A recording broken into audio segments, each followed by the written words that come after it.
Well, the whole library world has kind of changed, and as communities need different things than they did in the past. So we've been trying, libraries historically have been excellent at adapting to new generations and new technologies and new everything else, and that's where we were at. I mean, as technology develops, as the needs of the communities develop, we've tried to stay with that, if not even ahead of it a little bit. And the timing was right for us to make some of these moves, to make our space more flexible, to make it more usable for different things, different services, because we had a bond dropping off, and we were able to do our entire project, including work at the branches, while actually reducing taxes to make it happen. The taxes actually went down because of how the financing can work that way. Well, the bridge, it started out as we were trying to find a way to connect the makerspace and libraries, like what libraries have traditionally been and where they're going. So, I mean, logically we came up with the bridge to kind of bridge that gap between what people traditionally think of a library as books, but now is also moving towards technology and more and more towards technology. So that's how we kind of ended up at Bridge. And I mean, a lot of us here are Star Trek fans, so. Well, the very first day, we didn't have very many people, but the kids, as soon as school let out, the kids were at the door kind of like, what is this? And they'd ask these questions about things we've got here, and it took all of a microsecond for them to start jumping into things and exploring. Then, as it's progressed, about that next week, we saw more and more of the kids bringing their parents in, and sometimes dragging their parents in, saying, "Hey, look at what I made!" And so then their parents would come in and they'd be like, "This is really cool." So then they'd start asking questions. So we have had a lot more adults showing some interest in it. We've had more and more services, more and more people interested in the different services with all generations. I mean, we've had kids come in and do things they've never done before. We've had adults come to our programs and our craft therapy that have never been in the library before. And it's just a really inviting space. And just try it, you know, just try it. Even just curiosity, you know, is the big thing. What does that do? What does that do? You know, what's the microscope? You know, I don't know what they do in schools anymore with microscopes. We used to do it a lot more, but we have slides that they can look at that are just like, oh, I had no idea, you know, this larva looked like that. But I even want to take water droplets from out at our, you know, just when it rains or something, and bring them in and let kids see what's floating around in those. And that's the great thing about the makerspace, is it's not all about technology. I mean, there's so many things that you can do in here, from Legos to you know, we'll have knitting and crocheting, and we've got sewing, but we also have the 3D printer and Sprout, which I'll learn more about in a minute, and some of the other stuff. So it's that just mix of maybe trying something that you've never done before, or just aren't sure about, or don't want to buy the stuff yourself until you know it's something that you really want. It's just that experimentation and maybe learning a new hobby, or maybe learning a new skill. Well, we have our 3D printer, which seems to be the hardest for people to kind of grasp, because it's one of the more abstract things. It uses plastic, and it uses a roll of filament, and it heats it up and extrudes it out in a really, really fine piece, and draws layers and continually increases until you have a 3D product that's great for prototyping and toys and things too. Filament loaded, we cut black and we cut green.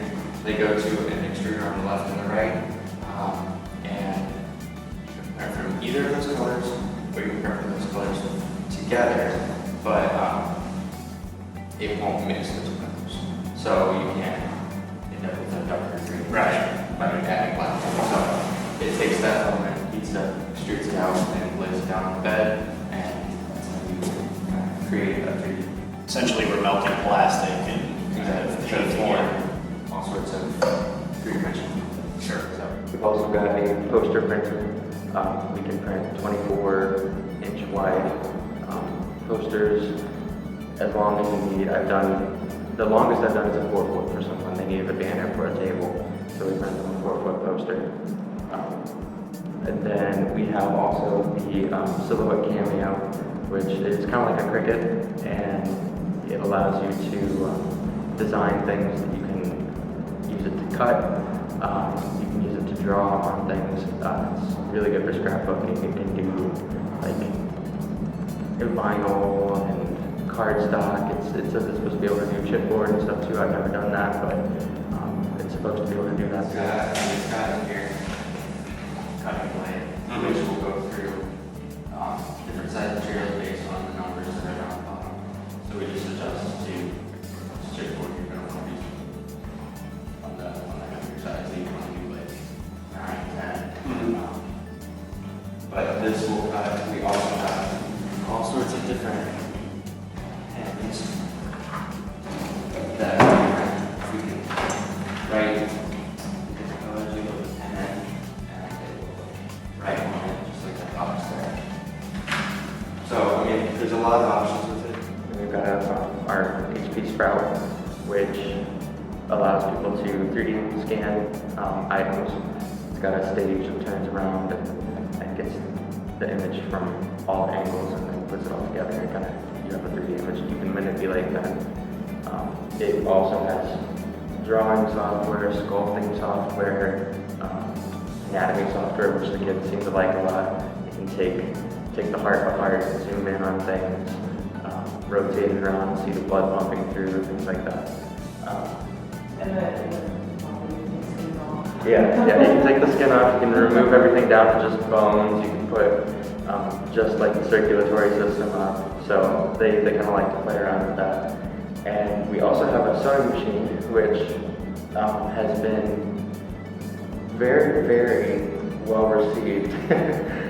Even by the kids, they come in and they're super interested in the sewing machine. They're like, show me the sewing machine. How can I learn how to sew? So we've had some scrap materials that, I show them just basic little stitches and like how to make a pocket, pretty much, and that's how they start. And then a couple of them have come in after that, and we had one kid who made a baby blanket for his little kid or his little cousin, and we had another.